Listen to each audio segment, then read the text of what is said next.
Chapter 8 is really just a continuance of Chapter 7. Remember in Chapter 7 we had kinematics, really relating our angular quantities to linear quantities, and then centripetal forces as well. I think that's about it for Chapter 7. A lot of it's stuff that we've seen before. All those kinematics equations, they largely work in the same way. They're just sort of throwing in this kink of having rotational motion. So you need to remember the thing about the signs of the motion, how to relate the linear to the angular quantities as well. The homework will help you in that, so make sure that you wrap up that homework soon if you haven't done so yet, and practice through some of those old test questions. This next test will 7, 8, 9. It'll probably be 3.5 chapters. We're probably not gonna. Actually, can I see your book right quick? We're adding an extra thing, just special for you geomatics people, which I just sort of found out about. 7. Yeah, we'll probably have 7, 8, 9, and then we'll do another little section on geometric optics. But the geometric optics is no sweat. You'll like it, actually. It's kind of fun, right? So anyway, 7, 8, and 9 on the next test, plus an extra little section that's not in your book on geometric optics, using lenses and stuff. It's useful for you chemistry majors, too, in case you ever go to grad school. All right, let's look at the cross product. So this is sort of an interlude between Chapter 7 and 8. The cross product, remember before we had the dot product, and what the dot product did, it was called the scalar product. The dot product was a tool, mathematical tool, that allowed you to take two vectors, like this, and multiply one of the vectors times the component of the other vector that was in the same direction. So it took two vectors and multiplied their parallel components. And we use that for work, because in order to find the work done by a force, we have to multiply it times the displacement that's in the same direction, or some component of the displacement, or if you want to think about it as some component of the force. So that was the dot product. Remember, the result of that was a scalar or vector quantity for the dot product? Is work a scalar or a vector quantity? Right, that's a scalar quantity. So the dot product, the result of that is a scalar quantity, and it just takes the product of two parallel vectors. The cross product, on the other hand, which you'll learn about in Calculus 3 for your engineering and calculus, and chemistry majors, is a product of two vectors.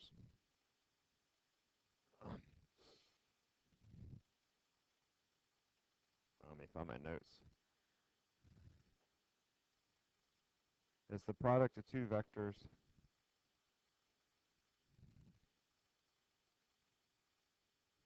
So sort of like we had with the dot product, we're taking two vectors and we're multiplying them together in a particular way. The result of the cross product is orthogonal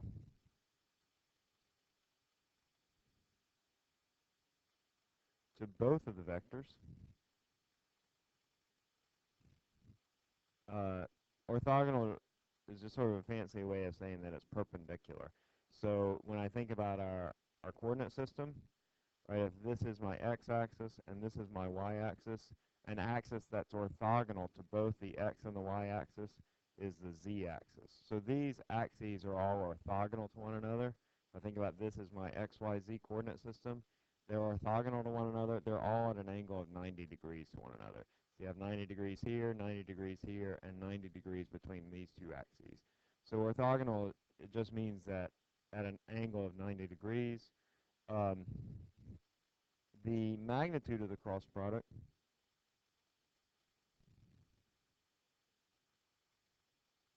is equal to the area of the parallelogram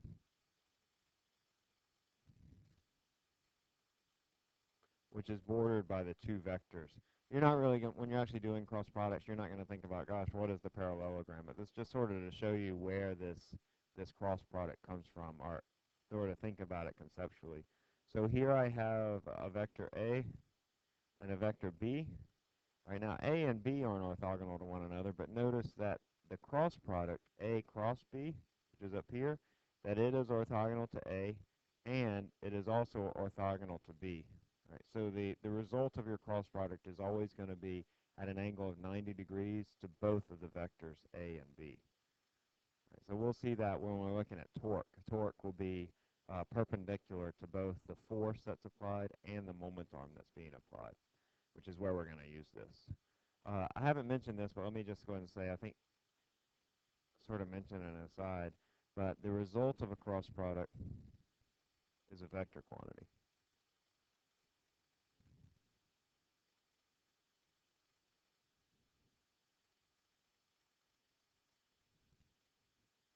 So, for example, A cross B, the cross product of the vectors A and B is equal to a vector C right here. All right. So when I think about the magnitude of this, the magnitude is the area of this parallelogram, and I can find the area of that parallelogram.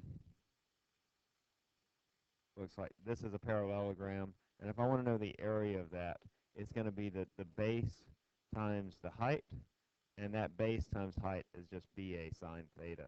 So that's sort of one of our basic definitions, that the magnitude of a cross product is going to be the magnitude of the vector A times the magnitude of the vector B times the sine of the angle between them.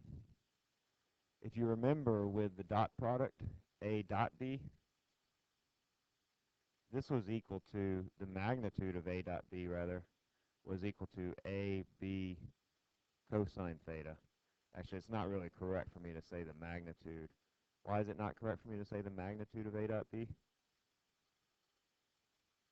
Because A dot B is a scalar product, so it doesn't have a, I mean, it is a magnitude, and that's all it is. All right, so just to remember, A dot B is AB cosine theta.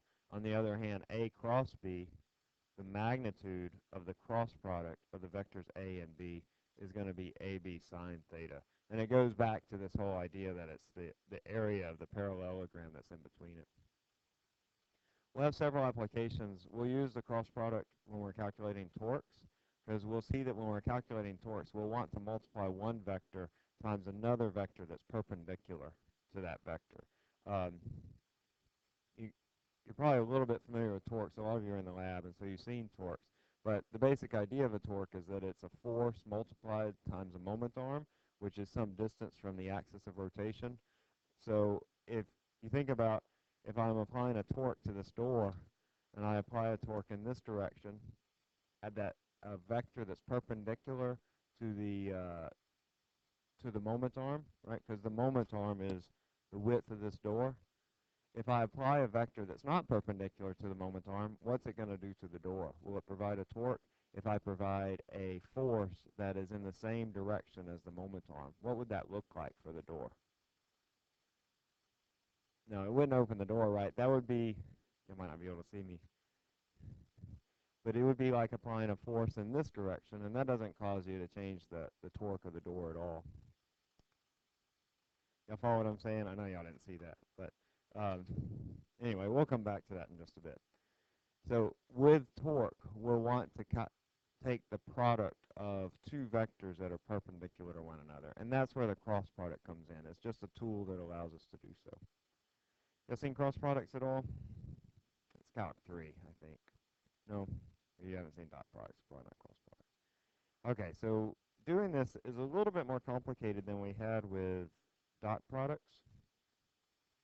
Actually, let me go back. What was this at the end here? Yeah, so we'll come back to this and we'll see it in the application with torque. Well, let's just say that I have two vectors, A and B.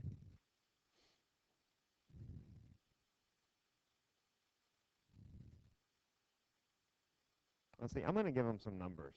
So let's just, in my notes, I have just generic form. But let's say that A is 2I plus 3J, and the vector B is 1I plus 4J. And I want to know what is the cross product A cross B. So A cross B, I'm going to do similar to what I did with a dot product. We use FOIL to expand it out. So A cross B, I'm going to have 2I plus 3J.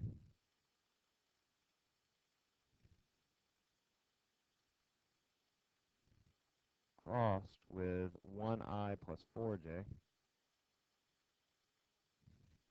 Now be careful with cross products, because with a cross product, A cross B is not the same as B cross A. Instead, it's actually the negative of B cross A. We'll see that when we get into the right-hand rule, and that'll probably become fairly routine for you.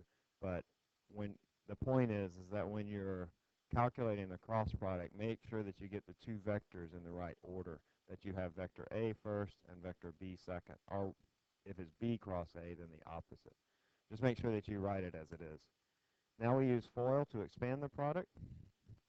So you know FOIL first is going to be 2 times 1, so it's just going to be 2 I cross I,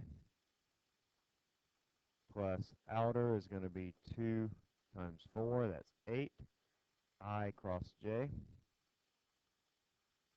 So I'm just multiplying the coefficients and then taking the cross product of the unit vectors. Inner is 3 times 1, that's 3 j cross I. And then outer is 3 times 4 j cross j, or which is 12. 3 times 4 is 12 j cross j.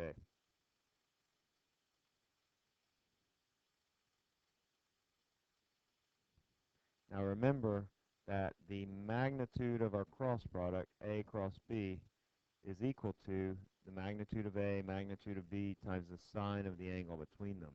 Some of these terms will go away. We saw that with dot products, that some of them went away.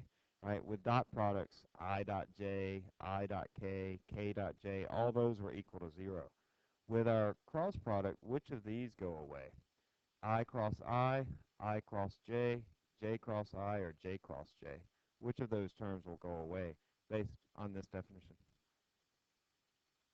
What does there? No, it's not the I cross j. It's going to be the ones that are in the same direction. What is the angle between j and I? J is our y-axis, I is our x-axis. What's our angle? 90 degrees. What is the sine of 90? It's equal to 1, right? So the sine of 90 is equal to 1. So these terms that are perpendicular are not going to go away. It's the terms that are parallel, j cross j. The angle between those are 0 degrees, and the sine of 0 is 0.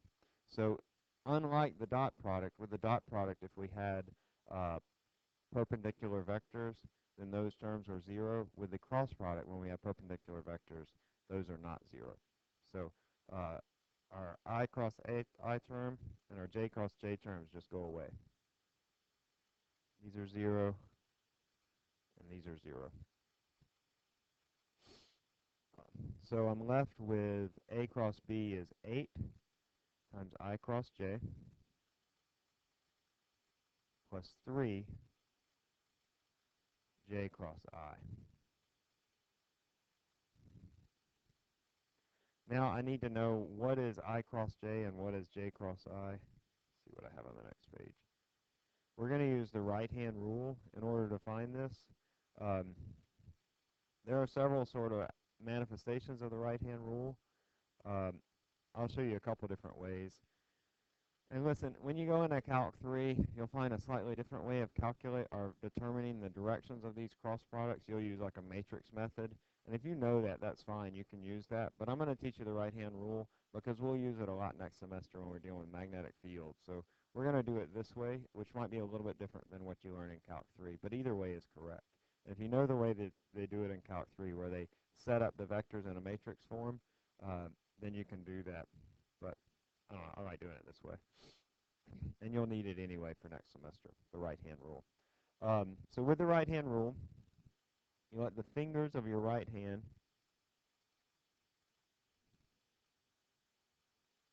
or rather the index finger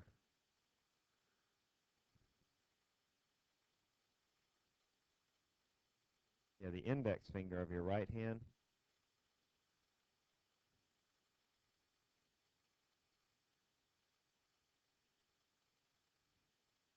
always use the right hand because it is the right-hand rule. Listen, if you Google this online, be careful because in some cases people use the left-hand rule, which is utilizing a left-handed coordinate system, but we'll use the right-hand rule. So if you use the left-hand rule, you get an answer that's opposite what we'll use. You just have to be consistent in what you do. All right, so let the index finger of your right hand go in the direction of the first vector. In this case, that first vector is the vector A, because we're doing A cross B. So the first vector that occurs in the cross product. And the middle finger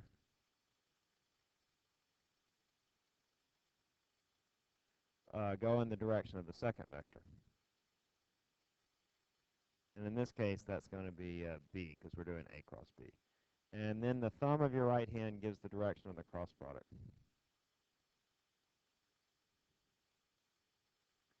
So if we're thinking A cross B, just like this has, I let my index finger go in the direction of A, middle finger goes in the direction of B, and then my thumb gives the direction of A cross B. All right, so let's imagine that we have I, J, and K.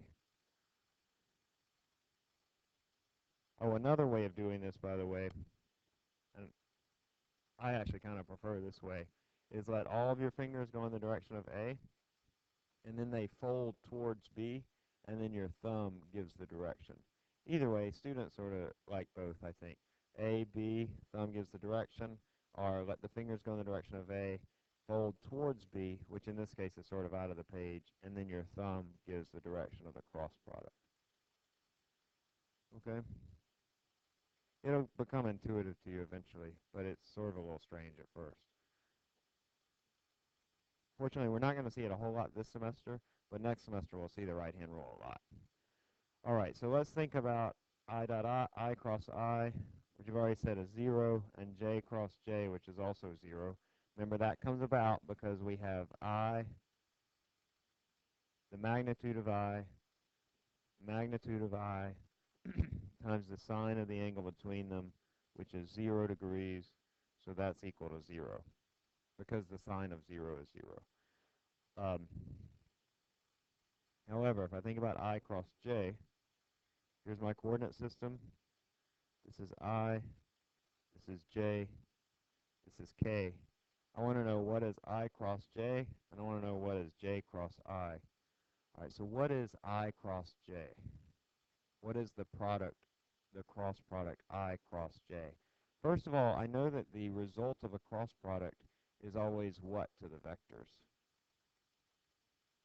Perpendicular, orthogonal, right? So the result of I cross J has to be orthogonal to both I, which is the x-axis, and J, which is the y-axis. So I know that it's going to be along which axis, the result of this? What, I think somebody said it was a psi? Right, along the z-axis, right, so, or the k vector. So I know that it's going to be either plus or minus k, but I don't know immediately which that is. So for I cross J, I let my index finger go in the direction of I, my middle finger go in the direction of J, and then my thumb gives the direction for I cross J. So I cross J then is going to be coming out of the board, and that's plus K direction. And then if you want to do J cross I, you do it the exact same way except backwards. But we already know that J cross I is going to be what? If I cross J is K, what is J cross I? What is it saying? Negative K, right? Because that's one of our properties of cross products. A cross B is equal to the negative of B cross A. But we can see that with the right-hand rule, too. So we have J, I, and so now my thumb goes into the board, which is the negative K direction. So J cross I is the negative of I cross J, which is negative K. These are vector quantities, so we keep that vector notation. Oh, and then I've shown you these symbols before, but for the K, the plus K, we're going to use this symbol. It's like a what? That symbol represents a what? Right, it's like an arrow that's coming towards you. And so anytime we have a vector that comes out of the board, we'll use that symbol to represent it. And away from you looks like that. It's like the fletching of an arrow. So we'll see these symbols as we're dealing with vectors in 3 dimensions. We haven't used 3D vectors much so far, but whenever you're dealing with orthogonal vectors, you use all 3 dimensions. So our cross product here is going to be, let's see, well, I forget what was it up here. Oh shoot, where is it? 8k minus 3k.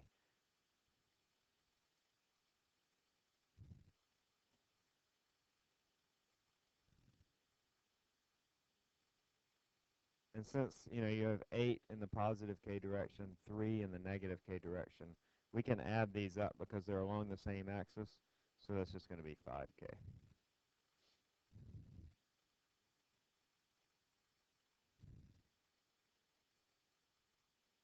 All right.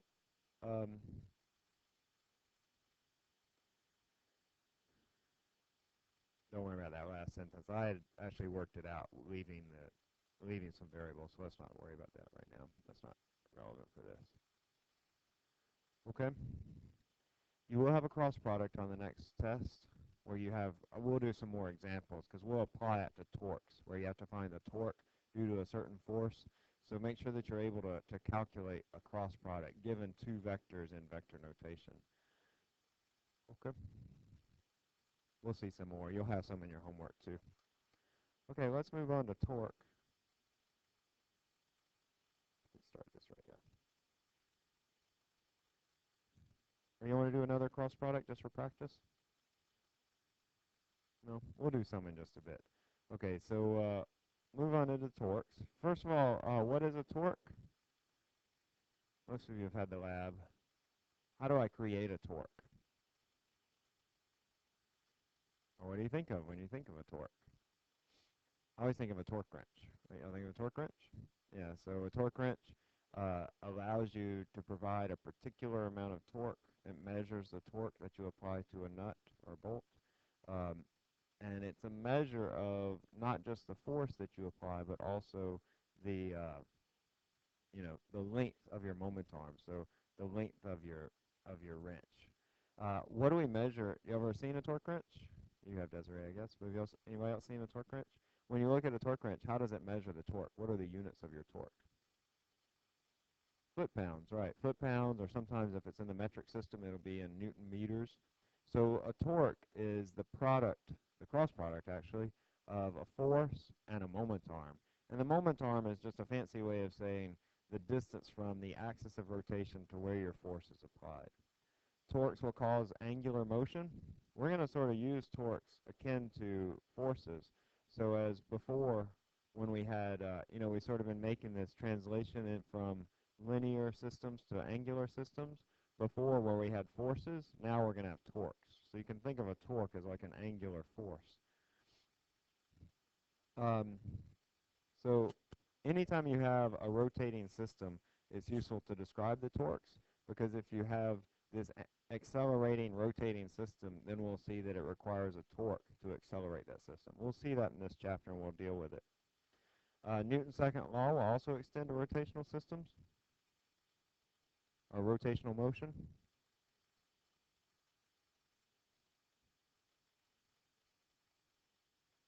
So just like forces cause acceleration, right, F equals ma, torques will cause angular acceleration.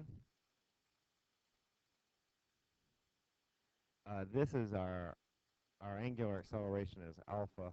And so you can think of torque as an angular force.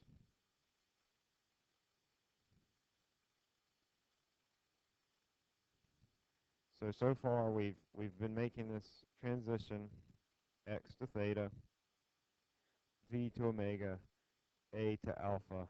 And now we can think of, whereas before we had forces, we're now going to have torques. A force isn't equal to a torque, but we can think of a torque as doing a lot of the same stuff that a force does, causing acceleration, causing changes in motion, except in a rotational frame, in a rotating object.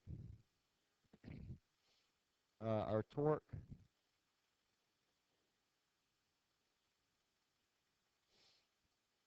is going to be the product of our force and our moment arm. The moment arm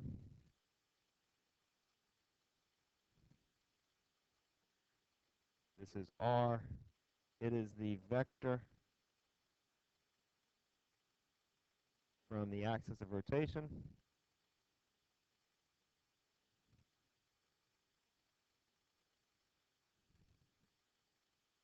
to where the force is applied.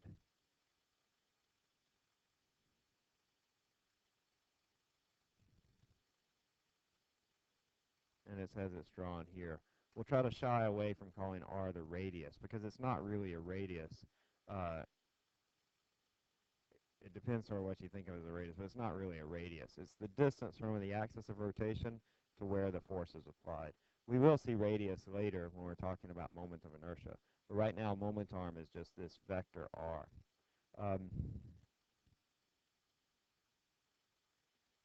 The torque is found in this way. The torque is equal to this vector r crossed with the vector f. That's on your equation sheet, I think. So we are having equation sheets now. I'm going to pull it up. You just need to be familiar with what's on that equation sheet.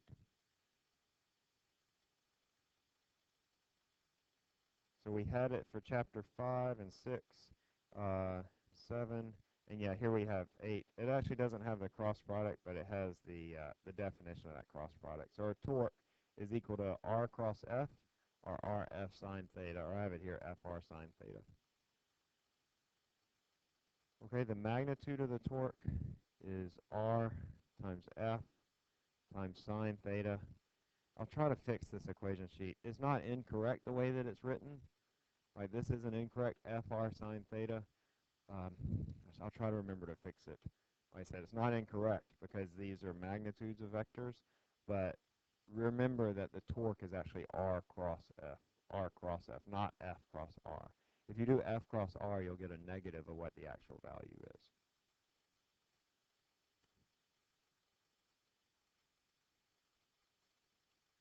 If the angle between f and r is 90 degrees, then the torque just becomes r times f, the magnitude of r times the magnitude of f. So something like this, like the door.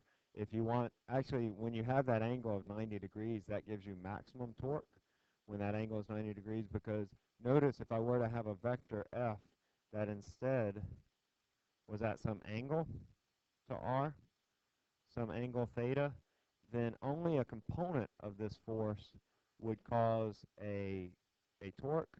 The component of that force right here would be f times the sine of theta. And so that's where that result of the cross product, the definition of a cross product, RF sine theta, comes from, that it's taking one vector and multiplying it times the component of another vector that's perpendicular. And so that's where that sine theta term comes from. Or that's why we use the cross product for calculating torques. You with me so far? This is all pretty straightforward so far. It'll get a little more difficult, but not a whole lot more. All right, the SI unit for torque is the Newton meter, or in the British system, it's the foot-pound.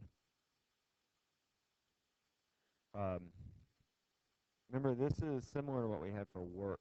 In fact, be careful if you see work and torque in other classes. Try not to get them confused. Remember, we use for work joules, but often other classes will use the unit for work to be Newton meter. They're both correct. Like a joule is a Newton meter, but it's different from this. Those are completely different units that are measuring different physical things. In this case, the unit for the torque is a Newton meter, a force applied at some distance.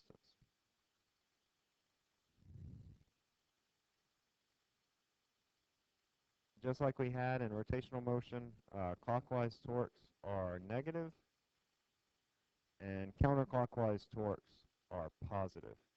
And when you're adding up torques, remember, these are not directions. These are not the vector directions.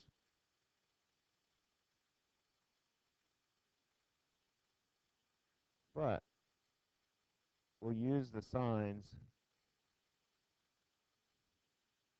to properly add up torques.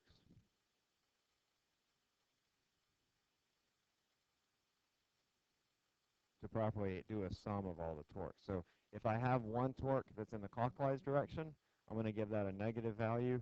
If I have one torque that's in the counterclockwise direction, I'll give that a positive value, and when I add them up, I'll take the difference in them.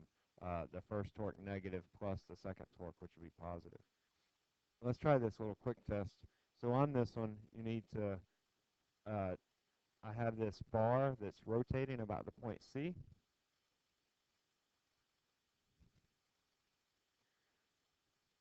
It's rotating about this point. I have three forces that are acting on the bar, and I want to find what is the net torque. The first thing you'll need to do is ask yourself which of these forces are actually causing a torque. Maybe not all of them are causing torques. And then determine whether the torque is positive or negative. If it's clockwise torque, that is, if it's causing the object to move in clockwise direction, it's a negative torque. If it's counterclockwise, or if it's causing positive, or excuse me, if it's causing counterclockwise motion, it's a positive torque, and then you add them up in that way. Remember that our torque is equal to RF sine theta. So you can determine what R is, you're given F, and do that product RF sine theta. And starting that, I'll pull up the clicker.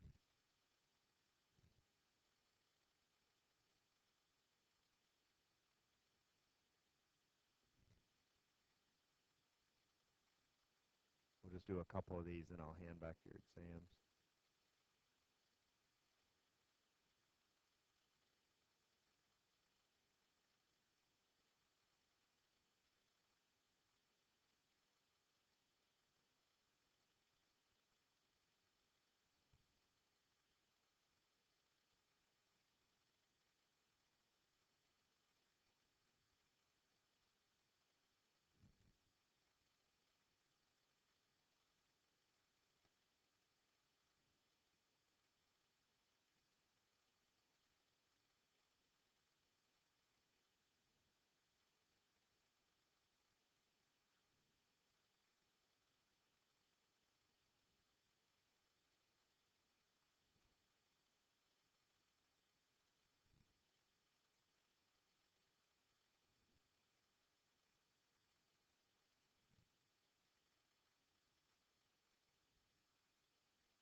If you want to go on to the next one, I'll pull it up next.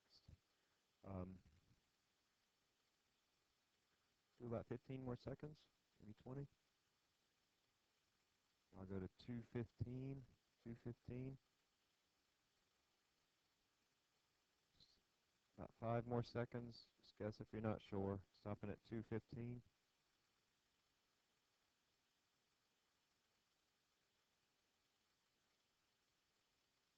All right, that must be right. Let's try it out. So the first thing you want to do is figure out one of these forces provides no torque at all. Which one is that?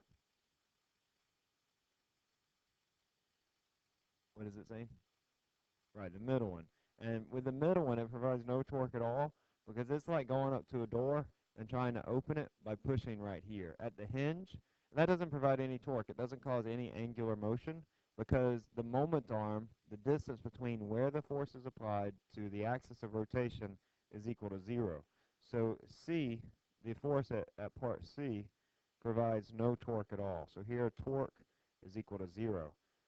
By the way, if you were to calculate if it actually wasn't at the axis of rotation, be careful. You'd actually need to know what is this angle. That is the angle between the force and the moment arm. Though in this case, the moment arm is 0, so it's irrelevant. All right, and now I want to determine which of these are positive and which are negative torques. I always like to use my pencil for this, and I'll hold it up. It's going to rotate about this direction.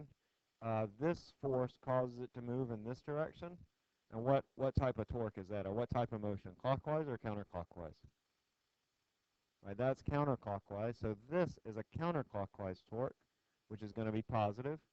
This, on the other hand, pulls down like this, and that's clockwise motion.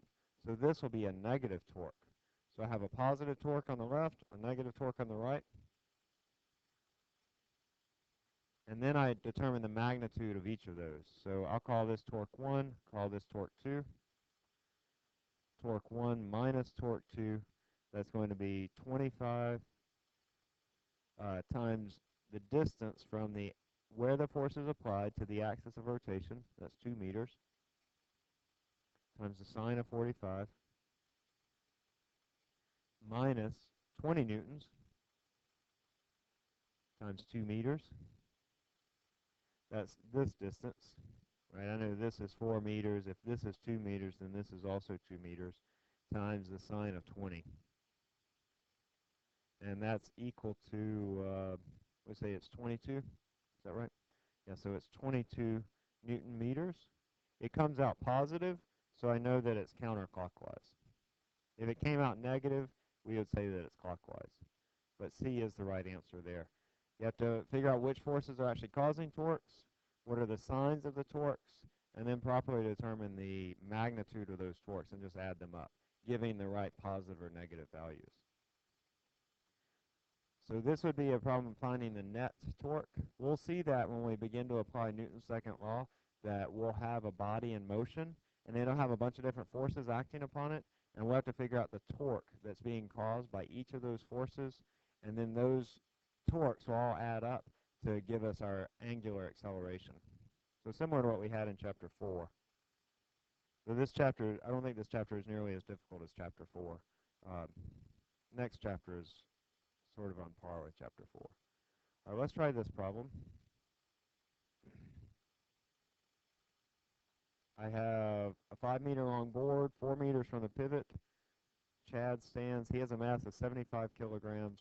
Kaisa has a mass of 60 kilograms. Where can she stand to balance the board? So this board is sort of like a seesaw, but it's off. It's not pivoting at the center. The pivot is right there.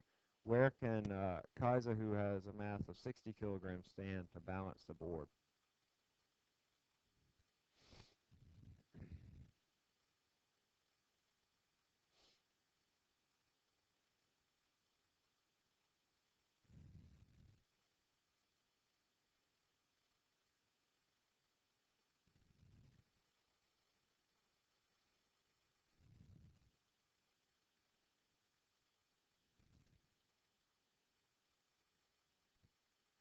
All right, about 15 more seconds. Stop at 1 minute.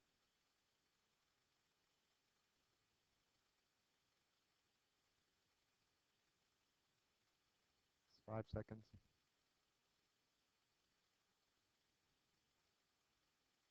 That's like everybody. Okay, let's see. We're sort of all over the board here. Ha ha ha. Well, let's say if we put her right here. If we put her right here, that would tell me that I have a force of 650 newtons on this side, and I have, or no, not 650, 600 newtons. And I have a force over here, 750 newtons.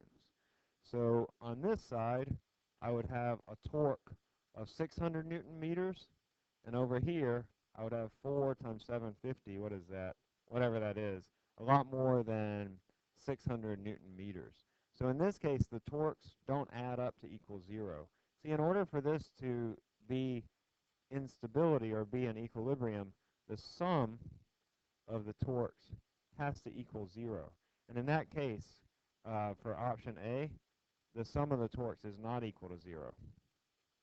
This isn't even actually considering the weight of the board, right? Because we also know that the weight of the board, there's another force that acts downward here.